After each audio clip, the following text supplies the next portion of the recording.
Right. How's that? You happy? I'm going to move into the middle. I'm going to do all kinds of things. I'm going to start off with dance. Just putting the microphone up. There we go. Got that lodged in there. Right, you want me to come in the middle? Can you imagine what it's like in Debbie's house? I bet everything's symmetrical. Martin is particularly symmetrical. Right, I'm going to have a stool as well. Have any of you watched the YouTube clip? Oh, that's a bit bouncy. Lorraine? This chair, have you worn this chair out?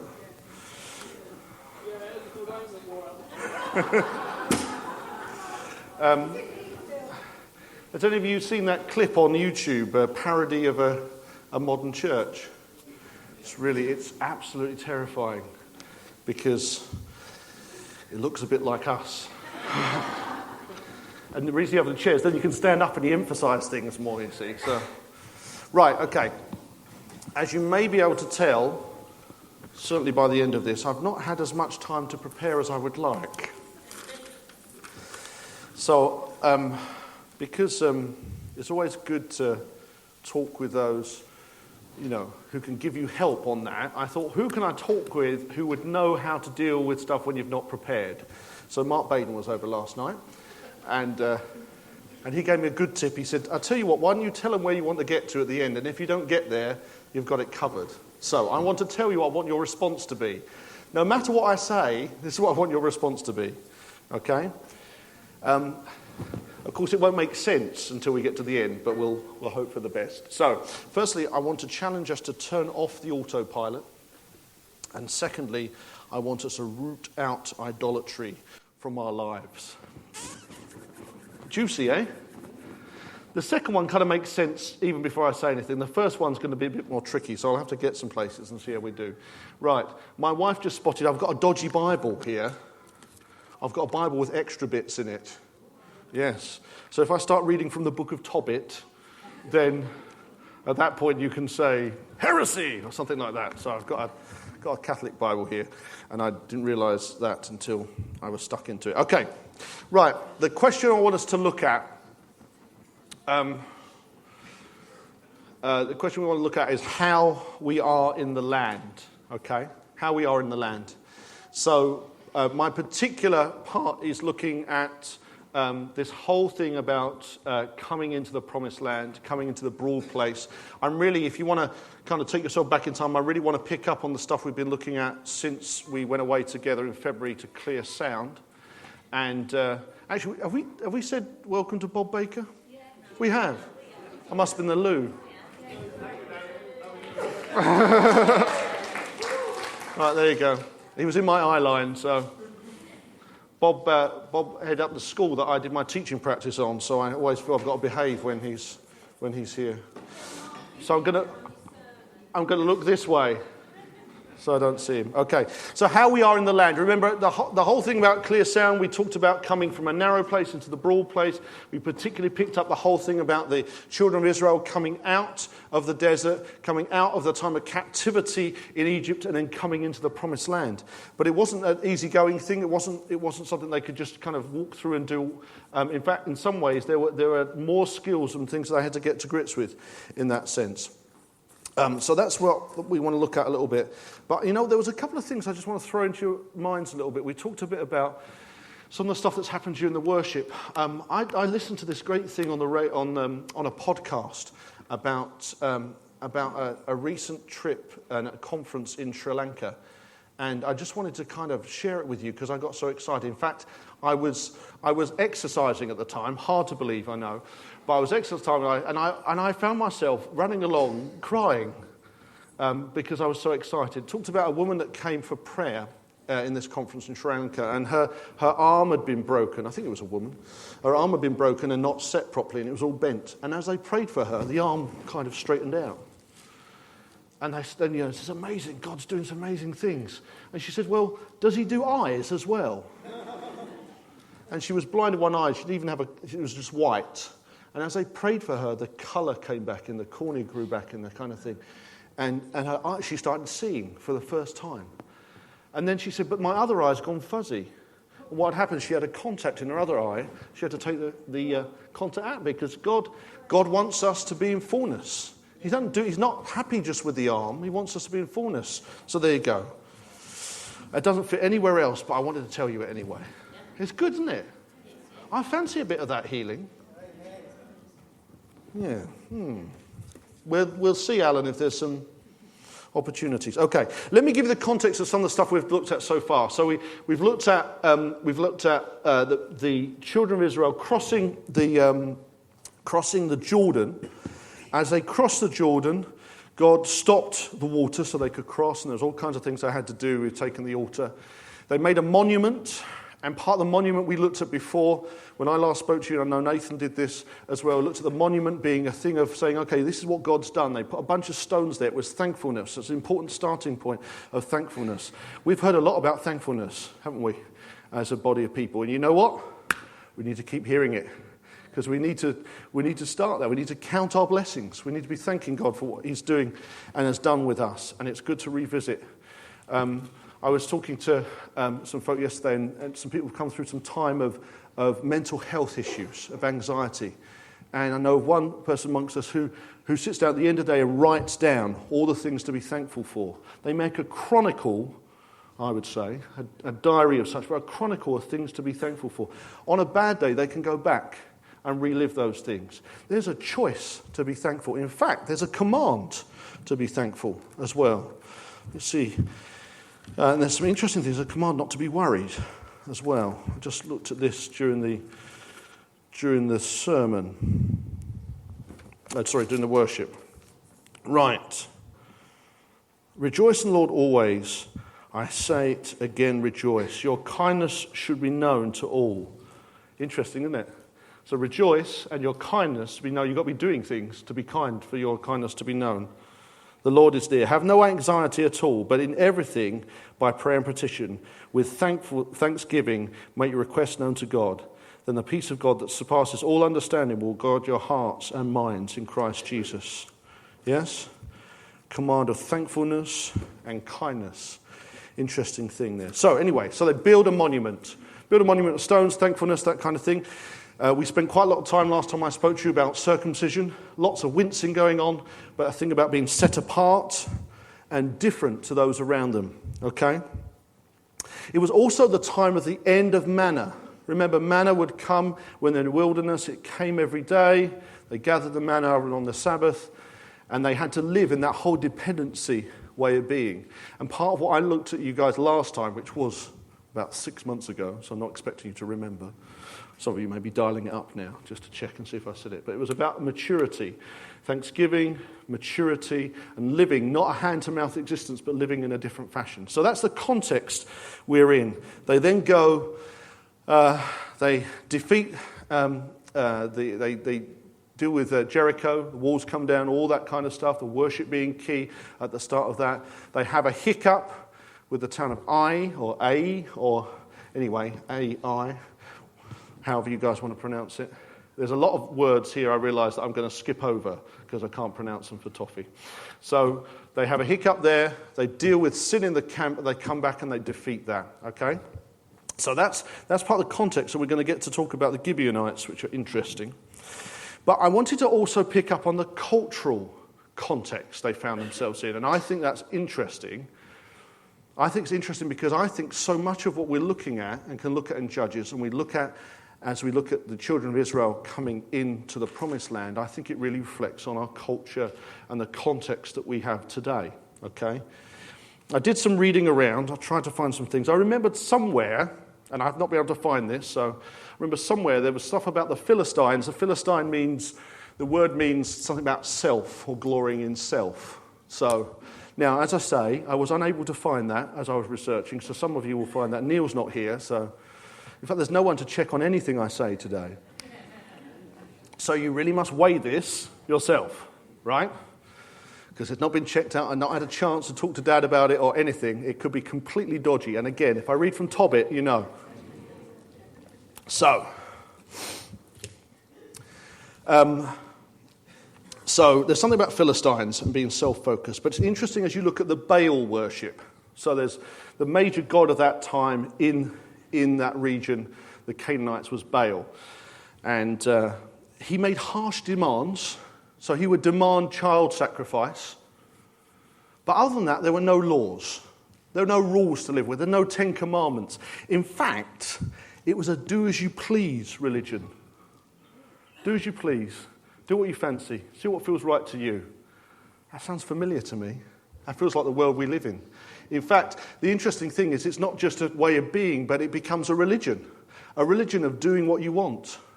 Which means that if it's a religion, if it's a way we live, it means that if I'm doing what I want, don't you dare tell me what I should do, because it's what I want, and this is my religion. You know, I was running along. Did I tell you about the dog in the park? Have I told you this already? Right, okay, I was running along, and this boxer or some large, gruesome dog type thing came at me. It was kind of, I think it was happy enough, it was bouncing away, but it was, you know, when you're running, you don't need things in and out your feet, I find.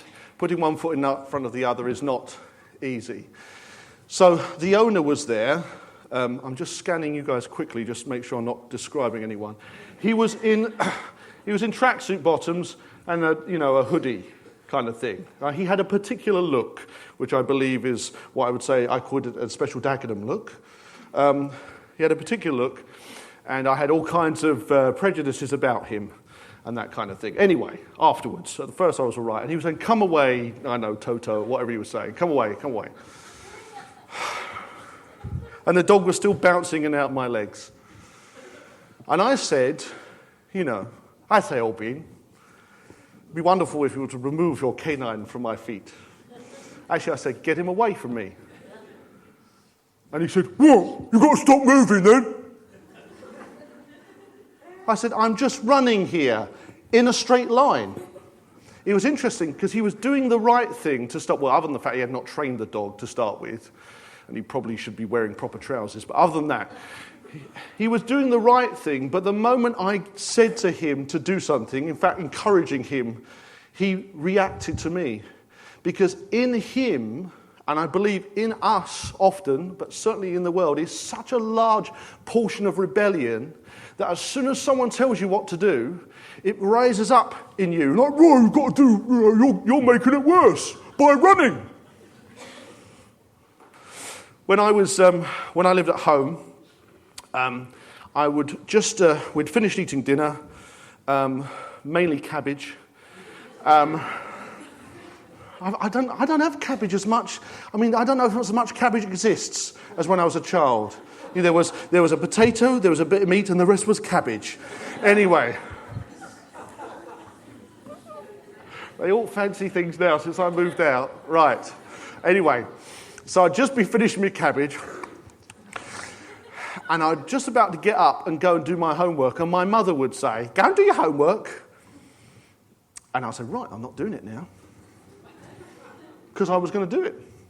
I wrapped it up into, I wanted to have the righteousness of doing the right thing myself. But actually, it was just a rebellion. She was telling me to do the thing I was going to go and do. I don't want to do it. Watch Neighbours instead. Back in the day. So, easygoing, enshrined self thing. Should I move that down? Because I'm going to look down all the time. No? Yeah, I'm all right. Okay, right. Okay. So this idolatry is part of what we see in the land. It's very potent. Bill Johnson said in a recent podcast, he said, everyone worships. Everyone worships. The question is what or who? So all of us are worshipping. And I know, we've had people, a very close relationship people come in amongst us. But actually when, a very sad tale of a young man I had to do with, and he said to me, "You know what? And Nathan and I, in theory, we're brothers. We don't look alike. Yeah, he looks like my father, so." But generally, people that like the stuff I like, intellectual, cultured, don't necessarily like the things he liked. Judy was our friend, and then she got involved with him, and now we don't see her. at all. Anyway, this chap, I'd known him for many years, and he was around us, and he said to me, I think God has told me I should be looking to Nathan for discipleship. Fell off my chair, my goodness, right? Because he was into different things, he was artistic, he was cultured, think of the things that Nathan is, and he was not those things. And it's interesting because he wouldn't have made that one up. I need to look to Nathan. But you know what? He started to see Nathan. Nathan brought something to him about essentially idolatry. He didn't put it like that. But there's something in your life that's more important than other things. He touched the holy cow. That was it. Because this guy was worshipping but not willing to worship what he should be worshipping and that kind of thing. And you know what? I hadn't touched it. I hadn't touched it enough. I'd probably compromised. So that's a key thing. So idolatry being big. We're going to worship something. It's interesting. I think I talked to you about something I picked up about Gideon. And when it said that Gideon, when the Spirit of God filled Gideon, if you look at the word study, part of the thing is it's that God filled him like a hand fills a glove. So Gideon is operating so much in the Spirit of God, with the Spirit of God, that it's like that God just put him on. It's interesting that in Judges 9, we're not going to stay there long, so I'll just read it to you, and you have to trust that it's all right. Judges 9, lost me bit, 22. Oh no, it's Judges 8:22. Oh, there you go. This is towards the end of Gideon's time. I'm jumping forward a bit, obviously, from Joshua. The Israelites then said to Gideon, "Rule over us, you and your son's son, for you have rescued us from the power of Midian." It's that old thing again. Israelites wanting a king. That's not God's method at this point. He wants a king. They want a king. But Gideon answered then, "I will not rule over you, nor shall my son rule over you. The Lord must rule over you." A good response, yeah? Unfortunately, as you can see in your Bibles, it doesn't end there, right? Gideon went on to say, "I'd like to make a request of you. Will each of you give me a ring from his booty?" That means something different, I know. No, to the kids. Old Bible. It means from his treasures, not anything else. Right, ring from his booty. For being Ishmaelites, they had gold. The enemy had gold rings. "We will gladly give them," they replied, and spread out a cloak into which everyone threw a ring from his booty. The gold rings that he'd requested weighed 1,700 gold shekels, in addition to the crescents and pendants and purple garments worn by the kings, and the trappings that were there on their necks and the camels. Gideon made an ephod out of the gold and placed it in his city. However, all Israel paid idolatrous homage to it there and caused the ruin of Gideon and his family. Gideon refuses a kingship, but then he takes something for himself. He makes this ephod, which I think is a kind of pole thingy, and people start to worship. It doesn't say if Gideon worshipped it, but it's interesting. He got distracted by the idolatry in the town and in the city, and he did that, so the idolatry is so potent that even someone like Gideon, who, remember, has had the operation of the Holy Spirit with him such, or Spirit of God with him such, that it's like he was wearing a glove, like God was wearing him as a glove, gets distracted and taken apart. And so what is the risk of idolatry for us today? Well, I think it's this thing of self or flesh. Depends how you want to put it. I think it is alive and well. I think, I'm not on Facebook, but I do Twitter. And there's lots of different social media things, but a lot of it focuses back on me and self.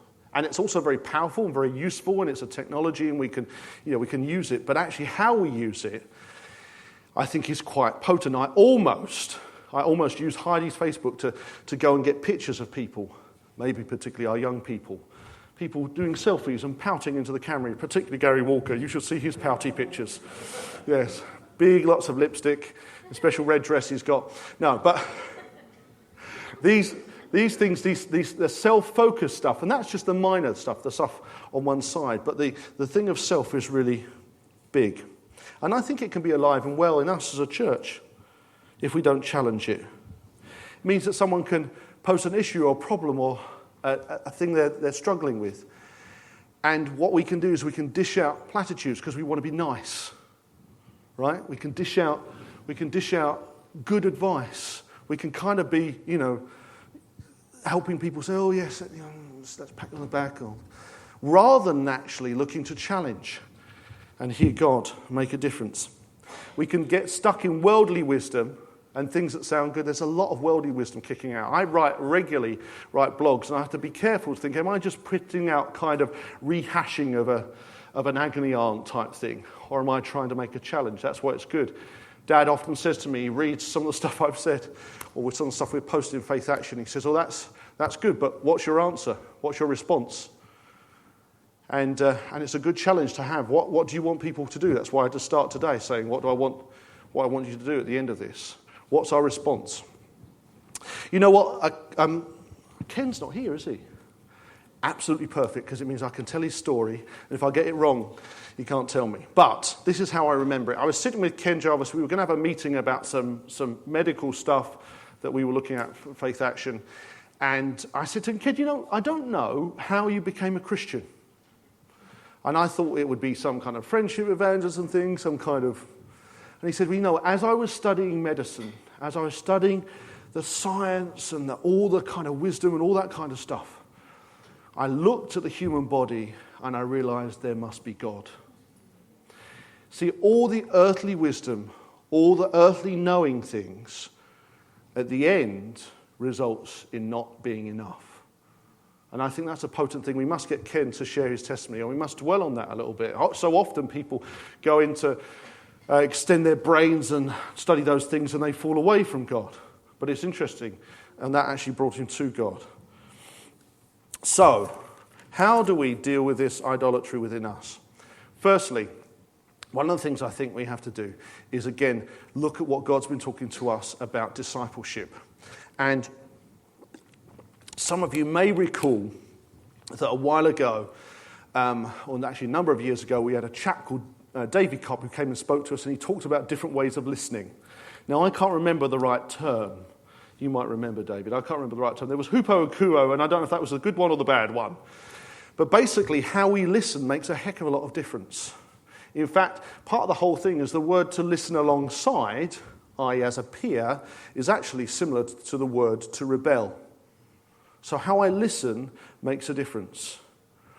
And I've tried to demonstrate it to people. Actually means it kind of, if I come and literally sit at someone's feet and say, how is it you do that? And if I then stand there, how is it you do that? It makes a difference. Our positioning. In drama, we call it status games. When we meet people, there's often a status game that goes on. You can see when people clash. It's not because they shouldn't get on. It's just they're just trying to decide subconsciously who has the higher status. So it's a fascinating thing, but it's to do with our status, how we put ourselves. So discipleship is about listening under. You can ask the same question, you can use the same words, but actually it's about how you come about something. It means I'm looking at this person as a source that God is giving me, a source to change and develop and do something. But one of the things I've been saying to the leaders and saying to Dad particularly, I wanted to emphasize, was this thing about apprenticeship, because I think if we're not careful, we can think that discipleship is like a kind of Christian counselor. We kind of lay out on a bench and say, we meet eyeball to eyeball, and we say, this is what's going on, and I've got these problems and issues going on. And actually, I think, although that, particularly if the discipler is got to grips with things, I think they can speak into your life, they can make a difference. But actually, there's something about working alongside. In fact, the pictures we see are some of the clearest pictures in the Bible we see of discipleship are what I would call apprentice relationships. In fact, my understanding, and Suji, I don't know if she does remember this or not, but one time we had a Chinese lady visiting us, and she spent some time with Suji, and Suji said, I believe, and I'm not going to ask you to counter this, but what is this Christ apprentice? It would seem the word that this woman was using in Mandarin for Christian was Christ apprentice. Someone's apprentice to Christ. I think it's a powerful, active term in terms of what we need to look at. So we see the picture of Jesus and the disciples. They followed him around. They got to ask him what it was and why it was he did stuff. He explained things. They saw him in action. Of course, Jesus himself would have been apprenticed as a carpenter as well. We would have seen that kind of thing, that watching and doing all the time. We see Barnabas, we've heard about Barnabas and Saul, who became Paul. That whole thing about going alongside. It's not sitting down on the couch, it's going alongside, watching and doing and asking. And then we see Paul and Timothy and Titus in that sense. See, it's not about navel gazing. It's not about just talking about problems. It's actually about receiving inheritance, receiving skills, getting to grips with things. It's actually not about, this feels good to me. It's about, let me learn about what you're doing. It's not about an easygoing religion, which is about just supporting the things I like. See, we relate it to that. It's about coming out of ourself and out of our flesh. It's actually giving someone a road and a word into us that we're not necessarily getting from other things. Okay, it's a different avenue. It's completely, I would say, countercultural. Even today, even if you see how people regard experts, you watch, I don't know, Newsnight or some of these things, even an expert is ripped apart by someone on by not Paxman anymore, but by someone, Evan Davis, whatever, kind of. Well, Evan Davis doesn't really rip people apart. He kind of nuzzles them slowly to death. But because we don't have that, it's like I am a law unto myself. I know. I can judge. I am God. It's funny, we are facing the same situation as we ever were. We're facing the same situation that made Satan fall in the first place. I am a God. You can't tell me. No one can tell me. I am a God. That's what we're faced with. That's what we're seeing in our world today. That's what's being pushed out. There's a thing of identity as well. One of the things, hang on, it's in my other note.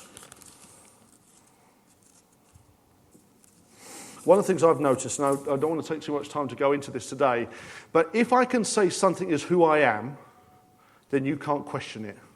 Okay? If I can say, I am this way, it can't be questioned. That's the ultimate thing. So, I'm English. I'm gay. I'm all these different things. I'm not announcing I'm gay at this point. Most people say there's no way you can be gay, you don't dress well enough. So... Gary's nodding. Right?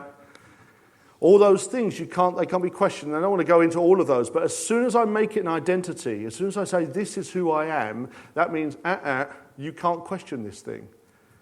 You can't step in, you can't deal with it, you can't, because this is who I am.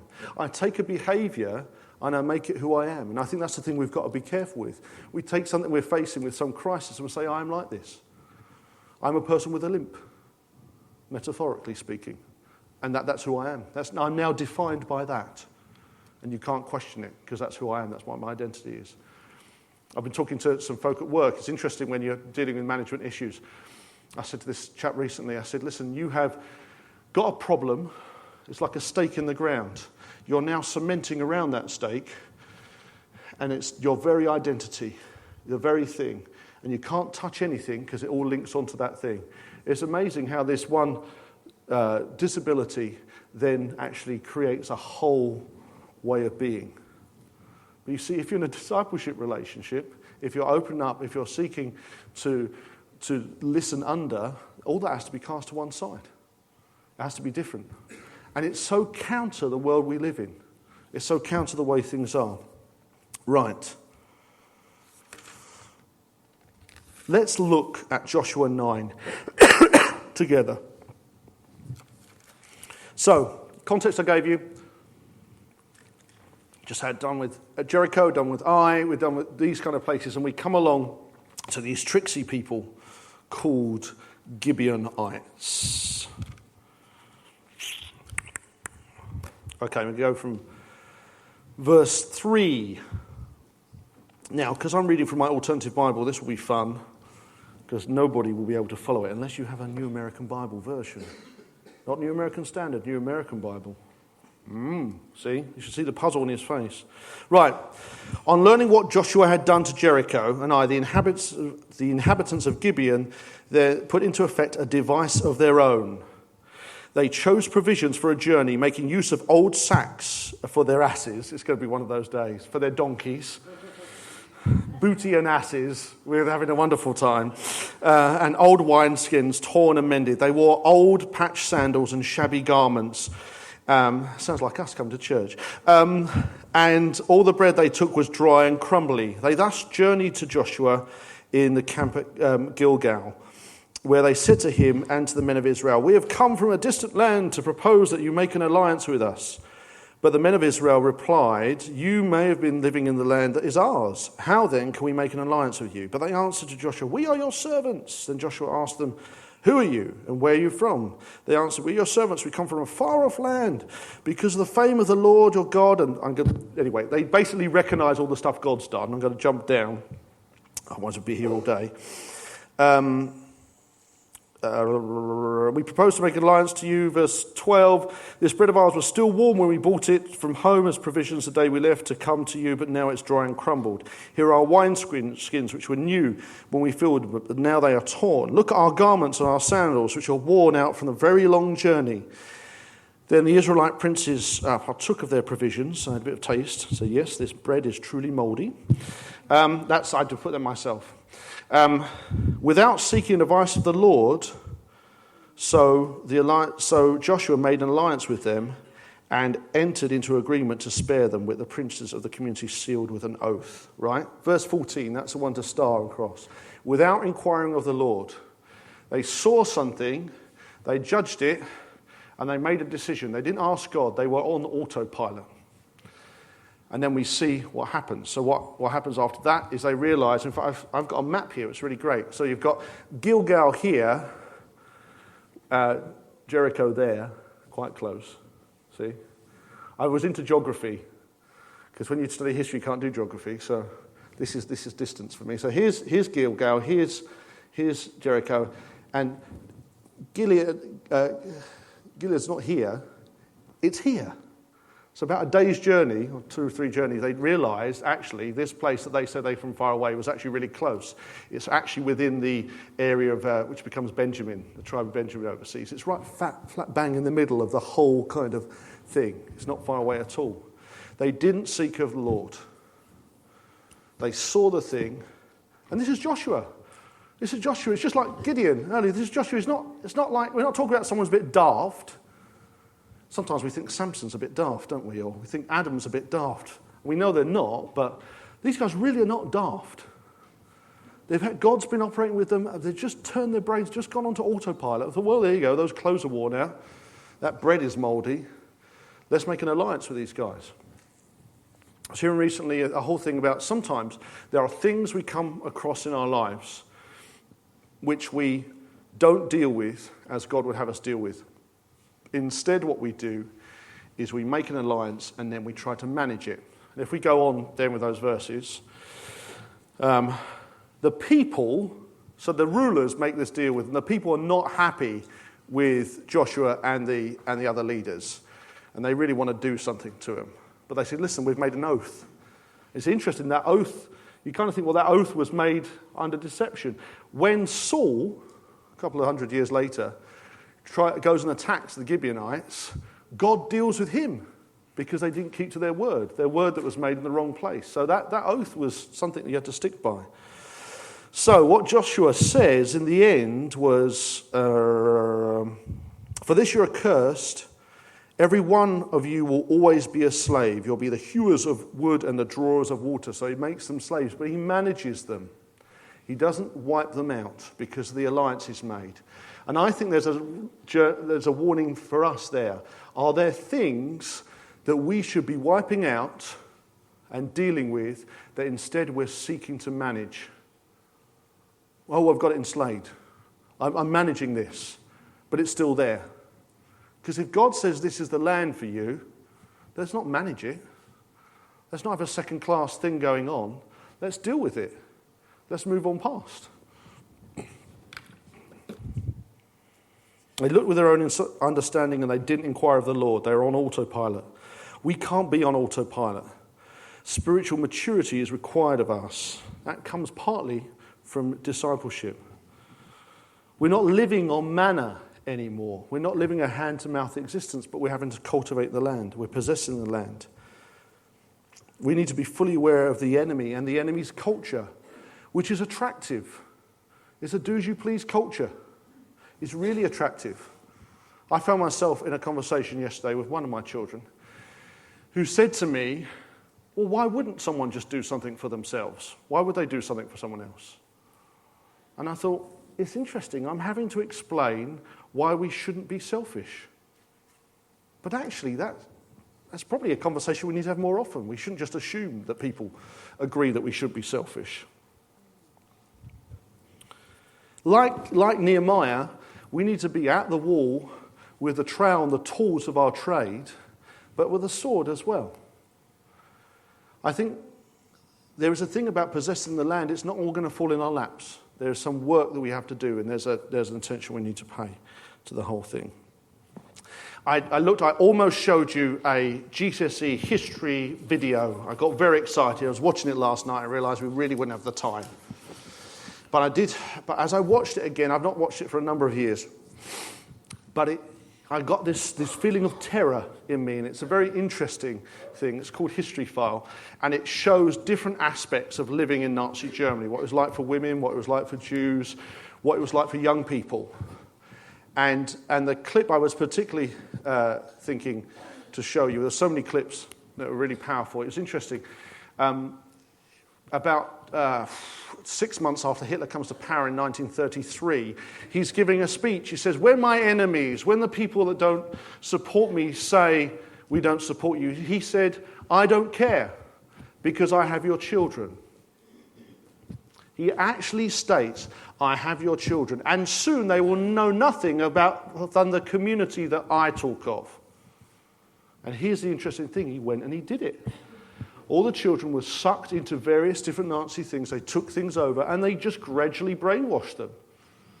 And at one point, the story takes place. We watch a child who was in the Hitler Youth, and he was sucked into it. And his dad was a trade unionist, so he knew something was wrong.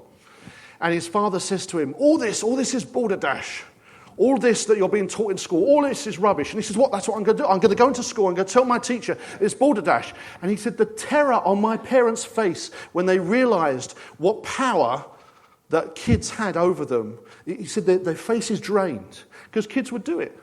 They would go and say, my parents are speaking against the regime. My parents are speaking against Hitler. And then the Gestapo would go and pick them up and take them away. There was never enough secret police in Germany to manage Germany. They relied on people giving people up like that and kids doing it all the time. And it's interesting because one of the things that I'm going to study, I want to come back to us, is I think we are now in a place where we need to think about what we say in our homes and how we say it outside of our homes. Because the freedom of what we talk about and how we express ourselves, particularly around identity, is something we've got to think about. Not that we're going to be picked up and whisked away, but I don't believe in our nation at this time we have freedom of expression. Because the way the news hunts people down, because you know what, if I say, actually, there is a way to live and there's a good way to live, that doesn't go with a laissez-faire religion. That doesn't go with don't you tell me what to do. Don't you tell me how to be.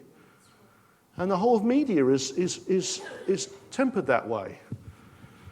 So, as that father is talking to his son, he says, listen, 2 + 2, they can't change that.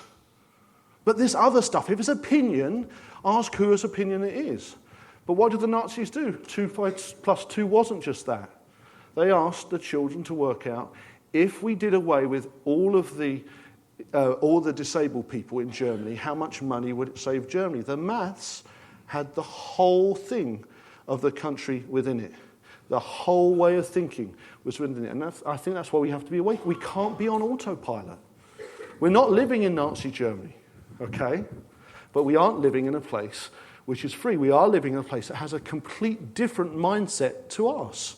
It demands child sacrifice, but it doesn't set laws. Now, I have not worked out what that means, but we do know, from those of us who looked at parenting stuff, that some of the worshipping of our children that the world has seemed to push out is actually a form of child abuse in itself. Not disciplining, not giving lead to our children is actually not caring for them.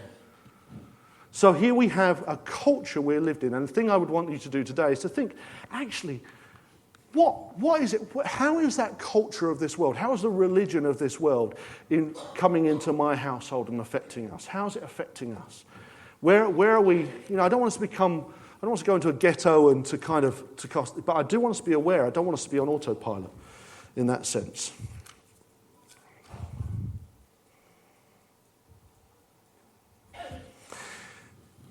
I don't know if you noticed on the news today, the news this week, that Playboy has decided it's not going to show nudes anymore. I've been toying with an article. I was going to call it "The Sad Demise of Playboy."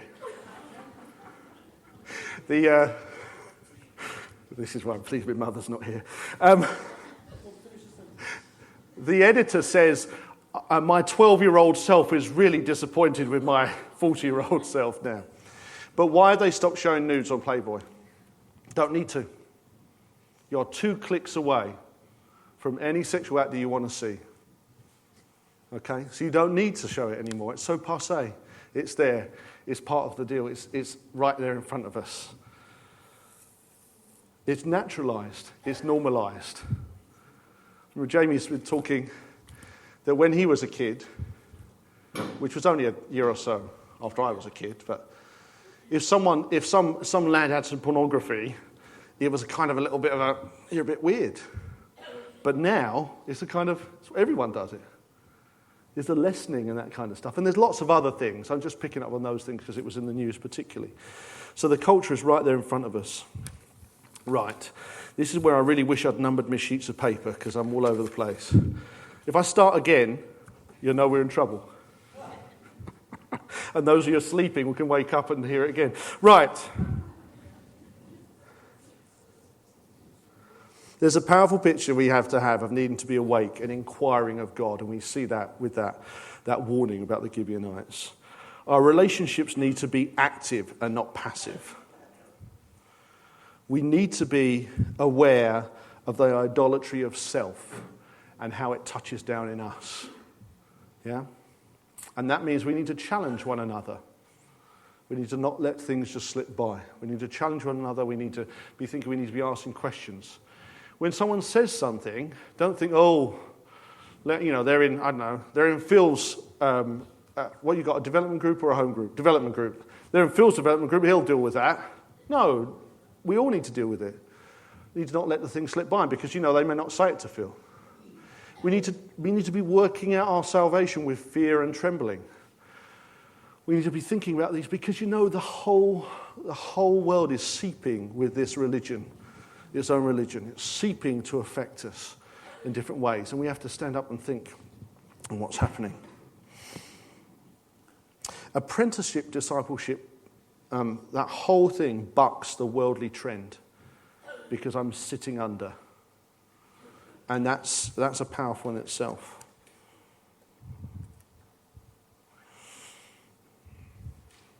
In our families, our family settings, our home settings, I think we should be talking about these things. I think we should be talking about worldly attitudes, what we think. I've had parents talk to me, particularly about things to do with homosexuality and that kind of thing. And their kids would say to them, well, my friend, she says she's lesbian, she says she's gay or whatever, but they're just nice. They're really nice people. Nice don't make it right. Normal doesn't make it right. Okay? And whatever else it would be. I don't just want to touch down on one issue, but whatever, just because it's nice doesn't mean it's correct. Doesn't mean we don't love someone, doesn't mean we don't accept them, but actually we've got to work out what that means. But just because something is normal doesn't mean it's right. Because child sacrifice in Canaan was normal. I got really irritated when I was doing history and we were looking at the terrible things that empire. Well, the empire wasn't great. But they would talk about, these wonderful indigenous cultures that were destroyed. And I said, listen, I was already relatively unpopular in my history group because I'd suggested to other students that we were here to listen, not to talk. So, and it was interesting watching people, well, I won't mouth it because then you'll know what they said, but they didn't say nice things to me, and the second word was you. So, but, because I was into upsetting things, and because I didn't live on site, I said, can we just remember that these groups that we're talking about that Europeans destroyed were into ritual child sacrifice as part of their way of being. Let's just remember this culture that we should have preserved was actually horrific, bloodthirsty, and pretty rotten. I'm not saying the thing that came afterwards was wonderfully better, but at least let's not pretend that it was all pure. Just because they're native didn't mean it was pure in that sense. There are two kings. If I get them right, certainly one was Josiah, and one was I think it's Hezekiah. The only kings that are held up as being kings that undid the idolatry. So that means even Solomon put up worship and that kind of thing. And I was struck by this, and I want to leave you with this because I don't know quite what to do about it. So I thought I'd give it to you. So I remembered, obviously we named Josiah because we were looking at Josiah and we were looking at all the kings at the time when we were doing the teaching here. And I remembered he was a reforming king. I remember there were good things about him. But as I was reading the other day, I came across some stuff. So they lose the book of the law. Then Josiah comes to the throne at a young age, and he's obviously wanting to reform. And they find the book of the law, and he decides he's going to deal with the idol worship in Israel at the time. So he's going to get... I thought, okay, so he took down some statues, did some stuff. But actually, it goes a bit further. If you turn to 2 Kings 23, verse 16. So he's seeking out the different places, the different idol worship. And he says, when Josiah turned and saw the graves there on the mountainside, he ordered the bones taken from the graves and burned on the altar, and thus defiled it, fulfilling the word of the Lord. That's pretty gruesome. He's burning the bones of pagan priests on their altar, which apparently means it's defiled. Right? Verse 20, he goes a bit further. He slaughtered upon the altars all the priests of the high place and at the shrines and burned human bones upon them. Then he returned to Jerusalem. So it wasn't a just let's clear stuff out. He went, I suppose you kind of see it's kind of, you take the thing and then you pee on it. He defiled the thing. He wasn't just clearing out the idolatry, but he then went further and made it, you couldn't do anything there. And the thing I was struck with when I was reading this was I was thinking, okay, and this is a very potent thing for me. I know there is idolatry. I know there's things of this world. I know there's a way of being that's not right, and I will avoid and stick clear. But the challenge on me is this: am I supposed to defile the works of the enemy? Am I supposed to go that bit further? In the public positions that some of us have, Richard, the head teacher, how's Christmas with you guys? Are you doing it or not doing Christmas? You're doing Christmas. Sometimes, there's a whole thing about not doing Christmas. Okay? Now that's a choice. I'm not saying that doing Christmas therefore makes you godly. Certainly not the way most of the world does it. But there are pressures put upon us. Richard's got one throw of the dice. If he decides he's going to make a stand against idolatry in his public position, he probably can do it over one thing, and that may be the end of it. We're not mucking around here. We're not saying, oh yes, let's deal with idolatry and let's deal with it in a public sense, and that's it. We've got to inquire of God. We've got to know what to do. If I'm to make statements about faith and about God's place in our nation, I've only got one throw of the dice. If I miss God's timing, His rightness, even if I get His timing, I may go on. So I need your prayer. Richard needs your prayer. And we all need a prayer to do that. It's a bit different within our own households as a thing to do, but there is a thing about defiling. And so I want to put that as a challenge. It's not just saying, okay, I'm not going to go and bow at Baal. I'm going to root that in my own life. But actually, there's something I need to do in my community. There's something I need to do in my family or my extended family, those kind of things. So, hoping that I'm finding my way back to my starting piece of paper. Let's go back to our starting things. What should our response be? We don't want to be like the Israelites who'd seen so much that God had done that they decided to judge and thought, actually, we'll make an alliance with the Gibeonites. We don't want to be on autopilot.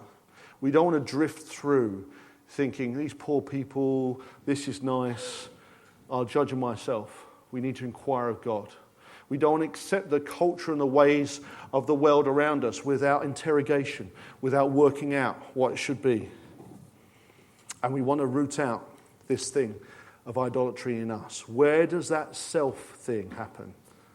And you know what? It's really easy to test it in lots of ways. Where do we get puffed up?